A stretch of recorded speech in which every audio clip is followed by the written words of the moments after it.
Twilight's Nightmare, Chapter 1, Upon an Altar of Blood. If there was one sensation that defined her existence today, Twilight would have said it was pain. To her, it seemed agony was all there ever would be.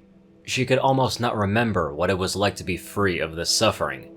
Intellectually, she knew that it could not be true, but that's how it felt. She no longer screamed or struggled. Her throat was too raw, breath too hard-fought, and limbs were too weak. There was one bright fact that she could take pride in, that she could try and take comfort in. Yesterday, she ensured her friends were safe. The ponies of Manhattan were safe. What could have been the most extensive loss of life in recent history prevented? Not a bad final achievement, she thought to herself. The danger had been a powerful, dark magic spell, and it was going to end all life within a few miles of the city. It had taken almost all of her considerable arcane might to hold back the destructive dark magic. It felt like hours. Her horn burned as she battled the tainted spellcraft. Thanks, Celestia, I held out long enough to let every pony escape, she thought, considering the pain she felt, then would feel like a spa visit today. Thinking back to how she had arrived here, she had to admit her attackers had a good plan. It was a perfectly timed ambush, and they expertly executed it. All it had taken was one forced teleportation spell. She was exhausted, and just about to make her escape. Distracted and unaware, she could do nothing to resist it.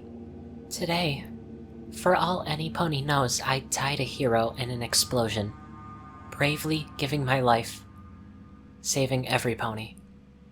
Ugh. How hard it was to try and stay positive, or at least accept things. She knew that if she was asked yesterday, she would have said that being here was a price she would have paid willingly, to save others. She was trapped, completely restrained with no options for escape. Her hope was rapidly fading. Her attackers have covered all of their bases. Her horn had been removed, her limbs immobilized by the rune-encrusted silver rods piercing them. As an almost redundant addition, the runes were suppressing her Earth Pony strength. Adding insults to injury, at least 90% of the runes restraining her was based on a research paper she published 2 years ago. A moment of wry humor flitted through her mind. At least I can say I do excellent work. They better have accredited me for this, she thought. Her ever-faithful mind and enhanced alicorn senses perceived, logged and noted everything. She hardly cared about the dim, rough-hewn stone room and the altar she laid upon, nor the light caused by the menacing red radiance from her pooling blood. Her mind noted another sound. Her automatic count moved up by 1. 35,017 drips of her blood since Sombra servants had left her alone. How she wished the pain would stop. To pass out, or go mad, or literally anything to bring her relief, but no. Her new royalty body was too robust for that. She was still awake. She was still fully aware of how bucked she was. In all honesty, she was surprised that she was still sane. Likely some alicorn mental resilience. Another drip. 35,018, her mind noted. Her ever-diligent mind had been a full listing in its cold, clinical detail-hungry manner of every cut, every break, and every degradation inflicted upon her body. She could almost see a little crazed version of herself with a quill eagerly scratching away, recording every detail, each entry dated, time-stamped, and even with little diagrams. Legs broken in 4 places each, 1 hoof removed. Wings dislocated, about half the feathers from one removed.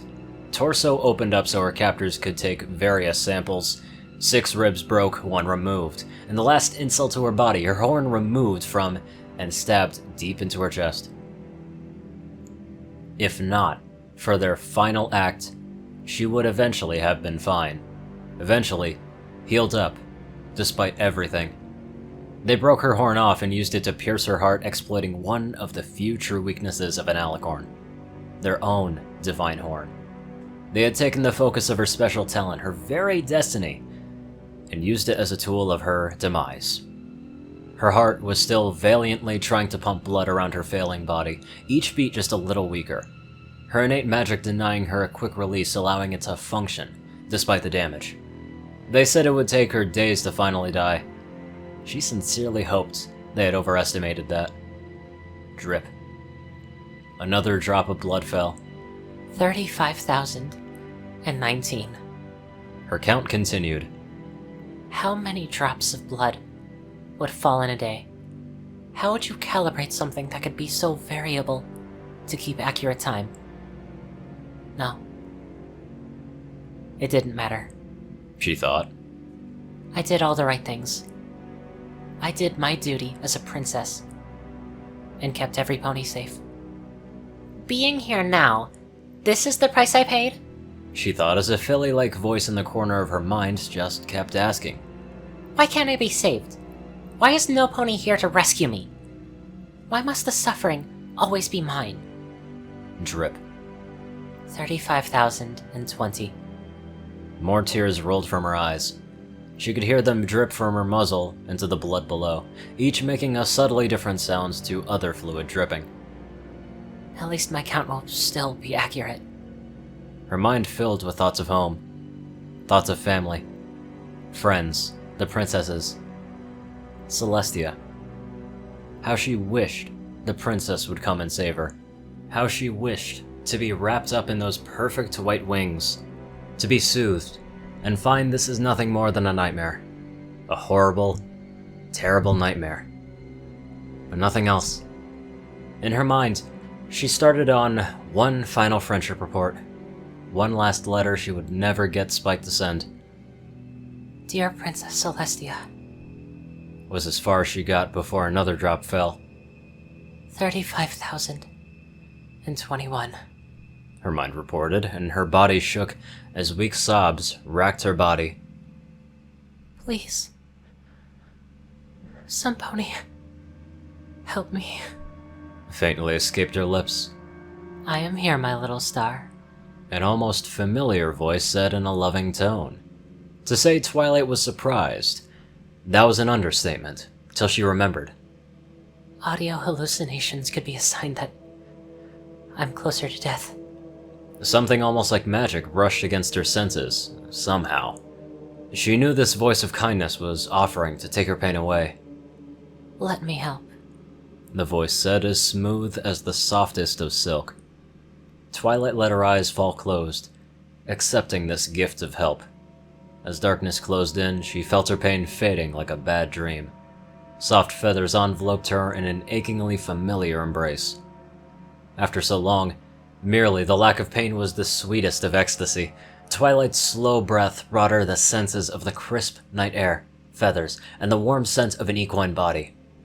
There. You're safe now. Her savior gently stroked her mane with a hoof. Shifting slightly, she found herself free and no longer restricted by pain or evil metal spikes.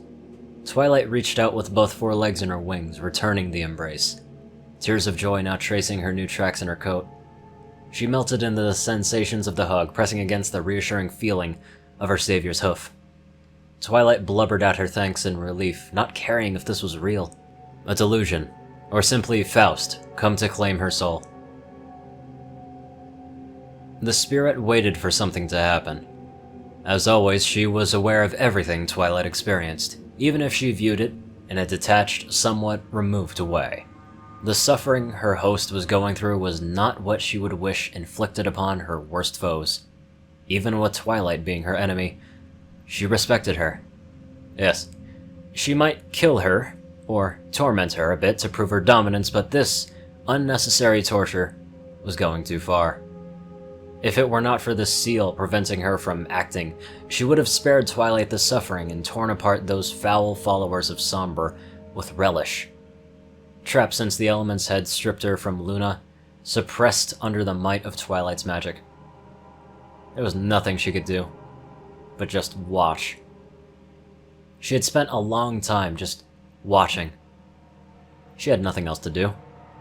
Given everything she'd seen from her prison in Twilight's mind, she had learned much.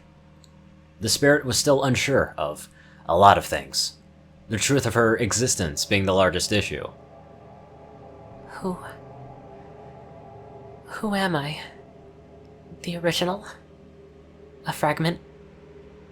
A copy? She wondered again. And she did not know the answer, and most of the time she didn't even care. She was here. She was herself. That's all that mattered. One thing she didn't understand. She remembered from Luna that both her previous host and Celestia should know that she was here. It was one of the burdens of using the elements to contain spirits. So, why did they never tell Twilight? No matter. Twilight served as an adequate jailer, too strong to be escaped from. Too pure to call out for a devil's bargain. At least this prison has been far more interesting than the moon. Will I be free when Twilight dies? Or will I be trapped in her corpse? Or will it just be the end of me? Well, I should find out in a week or two. She thought bitterly. Please. Please. Some pony, help me. Her host spoke in an almost inaudible whisper. It was a cry. It was weak. It was desperate and contained the sweetest words the spirit had heard for centuries. It was an open request for assistance, and with her host's magic so weak one she could answer. She could feel her host fading from the blood loss. If she was ever going to get a perfect chance, this would be it. She almost felt giddy, nearly breaking out in laughter before schooling her thoughts and voice. Free. Free. I will soon be free. What words to use, what to say? Trying her best to use a tone her hated sister had long ago mastered, she answered. I'm here, my little star. Her happiness aiding her attempts to sound truly loving. The spirit reached out with a tendril of her power, an open offer for Twilight to accept or rebuff as she wished. No force, no compulsion. It was carefully crafted, with nothing that might awaken any suspicion. Let me help. She almost purred. She was so close it was almost unbearable. She could feel her host closing her eyes, yielding, willingly accepting her, welcoming her in. Everything is perfect, the spirit thought. It was fool's play to pull Twilight's mind away from the pain. It wanted so much to flee into a simple mindscape, one of a larger alicorn lovingly holding her, stroking her mane, and humming a soft, soothing tune. The surge of gratitude and relief flooding the spirit mind from her host was almost overwhelming. So this is what it feels like, to take a genuinely willing host. The spirit thought, smiling. As much as she loathed to admit it, she knew she had gained more respect for Twilight. After watching her adventures, and she may have even come to have some small amount of affection towards her. She split off a small portion of her mind to keep Twilight company. It was the least that she could do for such a good host. She could be this kind, at least out of respect. Turning the rest of her being outwards to her host's body, to her own body, and its senses, the seal that once held her resisting her, no more than a warm summer breeze. Now, she had the permission of her host. It was time to escape.